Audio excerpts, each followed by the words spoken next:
Hey loves, welcome back to my channel. If you're new, I'm Rye and this is Rye's Reading Corner. And today we are going to talk about all the books I read in September.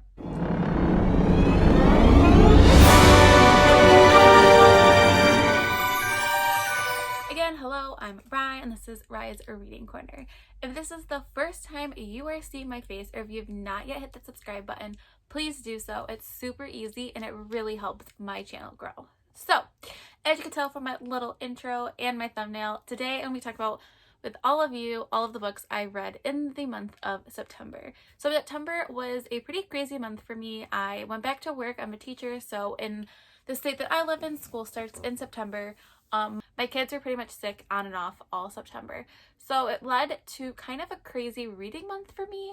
I started off really slow but finished really strong, but I did have my lowest reading month of all time so far this year, which is kind of ironic because the month before that in August, which I did do a wrap up of, was my highest reading month of, I think it was 19 books. And this past month I only read 7 books. So I'm still really happy with that because I read a lot of great quality books.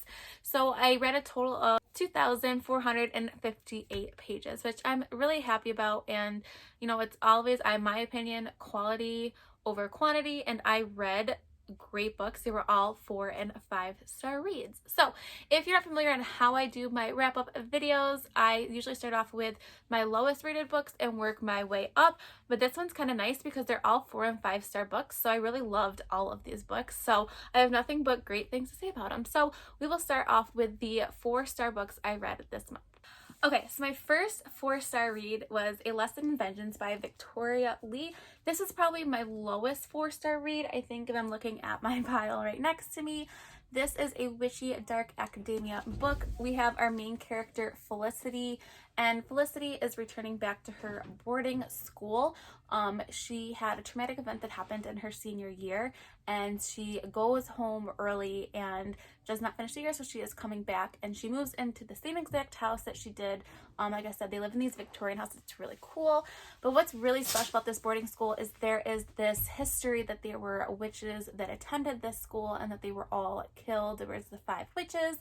And so she is trying to kind of investigate what really happened because she feels that there's this connection between those witches and some events that are happening on currently.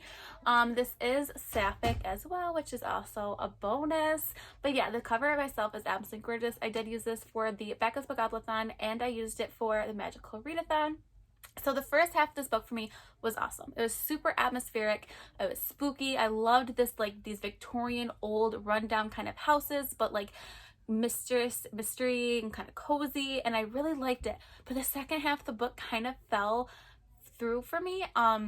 I don't feel like it was as atmospheric as the beginning was, and it took a turn in a direction that I wasn't really hoping for. The first part of it is that kind of spooky, dark academia feel, and the second half was more of just a typical YA thriller, and that's not what I wanted. I wanted more of the witchy fantasy aspects of this story. So, but again, it is a super good book. Like, I did enjoy it, but just a heads up, it is very YA thriller-esque trope. So just as a warning, I was just wanting more witchy vibes, and I just wish that's where it fell flat for a little bit for me. But again, I think it's definitely worth reading because I really did enjoy it overall. All right, my next one that I want to talk about is She Drives Me Crazy by Kelly Quinlan. So I actually listened to this on audio.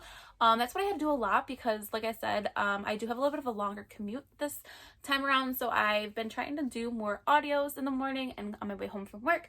And I loved this book so much that I ended up going and purchasing it because I needed a copy on my shelf, which is one reason I don't like audiobooks because I always end up buying the book anyway. But side tangent. This is a queer romance story. We have our main character, I have to remember her name. We have Scotty, and she is like a big time basketball player at her kind of small school, and she's kind of coming over her, really I would say her first love. She was another basketball player, but she had transferred to another like bigger school so she could get kind of noticed for basketball, so she could get a scholarship, and she is really devastated about this. But one day something happens. There's like she backs into another girl's car, and it is like the head cheerleader who they do not get along. They have a past, so it is hate to love, and they end up fake dating. Some things happen and someone questions her and she's like, oh yeah, I'm dating so and so they end up doing a fake dating thing, and obviously you know what happens. It's a romance story, YA. It's really fun. It's super short. The audiobook was really good. I'm, like I said before, I'm not a huge audio person, but I really enjoyed this one. I really liked the narrator. It was really corny, and I think that's kind of where I took some points off. And I wish it was almost a little bit longer, but I really like the friendships in here, and yeah, it just was a really nice, quaint, cozy, queer sapphic romance, and it was everything I needed. And I love these like opposites attract, with the basketball player with the cheerleader. I loved it. So definitely I highly recommend this one. All right, so my next 4-star read was the first book I actually started in September and finished in September, and this was a buddy read with Heather from Bell's Library, and that is Children of Blood and Bone by Tomi Adeyemi. So this is a very much a fantasy story. We have our main character, and she lives in this area where magic used to be like the main thing. Everyone had magic, and then it all was like vanished, and you were pretty much, if you had magic or you had any like inkling that you had magic, you were killed. And that's what happened to her mother. But she has the notice of white hair, which means that she does have magic in her blood, but she can't like activate any of it because there's not like magic or whatever. So they end up finding that she's kind of like the chosen one. It's very YA tropey, YA fantasy, which I live for, so it does not bother me at all. But there's some found family, and they come together trying to restore magic and to the rightful people. And yeah, it just is really good. We have some definitely morally great characters in here. It is a quick read, I felt like, even though it is a chunky book. The reason I did rate it not 5 versus 4, there was a section, I want to say in the middle, that kind of dragged for me a little bit. And so that's what kind of pulled me back from being a 5-star read. But let's just say I loved it so much that as soon as I finished this one, I went out and bought the second book of this duology. And hopefully I'll be getting to that very soon. But I absolutely loved this fantasy. And again, I also did a little bit of mixed media, which I've been doing a lot, is that I am reading it physically, and then when I'm driving, I'm listening to it through the audio, and the audio version of this was absolutely amazing. So highly recommend this one. All right, my last 4-star read was a book that I started at the end of August and finished in September, and that is The Nature of Witches by Rachel Griffin. This is a witch story. Then this is all the witch vibes, not like The Lesson in Vengeance, where I felt like I didn't have enough witchy vibes, but this definitely does. In this book, our witches, their power is controlled by the seasons. We have our summer, winter, fall, and spring witches. And our main character, I have to think of her name, Clara, is a special witch because she is able to get power from all 4 seasons. And again, this has a chosen one trope, just as a heads up. The first part of this book, I really liked it. It talks a lot about like, what's the word I'm looking for? Oh my god, I can't think of it. Global warming and people like humans, like non-witches, ruining the world and our environment, and then they have to kind of like do damage control, and they like practice on certain things like forest fires, things like that. So it's really cool, and I really have not read a witchy story where they got their powers from like the season, so I thought that was really unique. It's like a school setting where they're training their powers, but things start happening where witches are getting stripped of their magic, and so our main character Clara, because she does have some special powers that the other witches don't have. So again, the first half of the book, it really did it for me, but the second half of the book I really struggled with. There is like a romance underplot of this story, and that's what kind of threw me off on this, as being versus a 5-star versus a 4-star read. But for me, it started really strong, but the ending was a little but again, I really did appreciate it, and I think this is a unique witch story, and I read a lot of stories with witches in it, so I really appreciated that. Okay, so now are my 3 5-star reads I read this month, and I'm going to go from my lowest 5-star to my top 5-star, or my favorite read of the month. So my first 5-star we're going to talk about is Pages & Co. The Lost Fairy Tales by Anna James. This is the second one in the Pages & Co. series. It's a middle grade. We have our main character Tilly. lives at a bookstore called Pages & Co. with her grandmother and grandfather, and they are called book wanderers, which means that they can go into books, which is like any book lover's dream. And she, you know, again, kind of has to save some things, and she changes things when there's a bad guy, and they have to like kind of capture or try and find him in these missing books. And it's just really, really good series. It's just a wholesome, cozy middle grade series I just absolutely love. And so I don't really want to watch into the plot for this one, but this one really takes place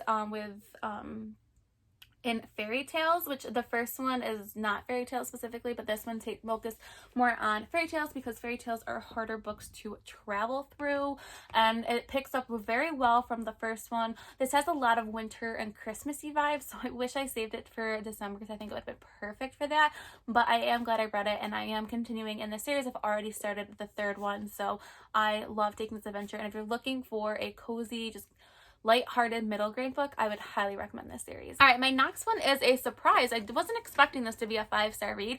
It was the book club pick for August. It was the Sugar and Spice book club, and it is If the Shoe Fits by Julie Murphy. So this was such a fun story. It's a Cinderella retelling, but it's not the typical Cinderella retelling where the stepsisters and stepmother are like evil. I don't know why my lighting changed. Like, that was really weird. Are evil, but they're not, and I liked that because I really liked the stepsisters in this story. So we have our main character. Her name is Cindy, and she's obsessed with shoes and fashion, and she's living in New York City, and she moved there after the death of her father. So she has lost both of her parents, and her only surviving family is her stepmother and her stepsisters. And school is done, and she's not really sure what she wants to do, so she's going to go back and move in with her stepmother, who is pretty famous because she is like the producer of like a Bachelor and Bachelorette style show. So she's going back to be the nanny for her younger siblings, which are their triplets, I believe. And when she's there, someone, like one of the producers, is like, you should come on the show and be like a contestant on The Bachelor. But funny thing is the Bachelor, or Prince Charming, is quite familiar. She had met this amazing guy on her airplane ride up, I think it's out to California. She was in New York City. And so now there's like this battle because she actually knows who he is, and her stepsisters are on the show as well. And it's just a really fun story, and I really liked the romance in here. I really appreciated a woman really being a business centered and loving her job and her occupation, and that not being a bad thing. It was just a really cute romance, and like I said, I really liked the appreciation that they did Cinderella, but with like a little bit of a twist, I felt like. Also, she is plus size, and I love seeing a plus size rep in a book. So yeah, this was a nice, pleasant surprise, and it's not long at all. So if you're looking for a good romance, I would highly suggest picking this one up. And my favorite read of the month, which is probably not going to be a surprise if you are not new to my channel, and this is Tobey McSmith's new book, Act Cool. Stay Gold is one of my favorite books of all time. I actually have two versions of it. I have the paper hardcover, and then the paperback copy came out not that long ago, and I picked that one up too. And this, again, is a 5-star read for me. We have Augustus, who has currently moved to live with his aunt, so he can attend a really prestigious acting school because his dream is to be an actor. And he was living in a small town in Pennsylvania, and where he was living, his could never be who he really wanted to be because he is transgender. And the town that he lives in is very small, and he has super religious parents that do not agree with him and who he really is. So he makes a deal with them and says he will go to New York City as long as he goes as a female. Obviously that's not what's happened. As soon as he gets there, he cuts his hair and everything. So it's him trying to deal with the fact that his parents do not accept him as who he is, and wanting to be, you know, his true self, trying to fit into this new school. He feels like he has to put on all these different acts because he is putting on all these acts all around him. There's so much queer rep in this one. It's so much fun being in a play. They're putting on Grease, and I was in Grease when I was in high school, so I love that part of it. I love musicals, so that was quite fitting for this one. It's very moving and emotional because he doesn't sugarcoat things in here, and Tobey McSmith kind of shows the hardships that Augustus is feeling, and I really, really liked that of it. So I just highly recommend this book. It was just so good, especially if you're into like musical theater. Yeah, I feel like I'm not even giving justice to what this book's about because I don't want to spoil it for any of you. So yeah, these were my September reads. Like I said, I didn't read a ton, but I read a lot of high quality, and I think that's even more important than reading tons of books. So let me know how your month of September went. What were some of your favorite books that you read? Did you have a least favorite book? Yeah, so I hope you had a good reading month and you have a great reading month for October. So if you want to take this crazy journey with me, please make sure you press that subscribe button. If you never want to miss any of my content, make sure you hit that notification button. If you're my friend on any of my other social media platforms, TikTok, Twitter, or Instagram, all that information is linked down below. So stay kind, loves, and I'll see you next time. Bye!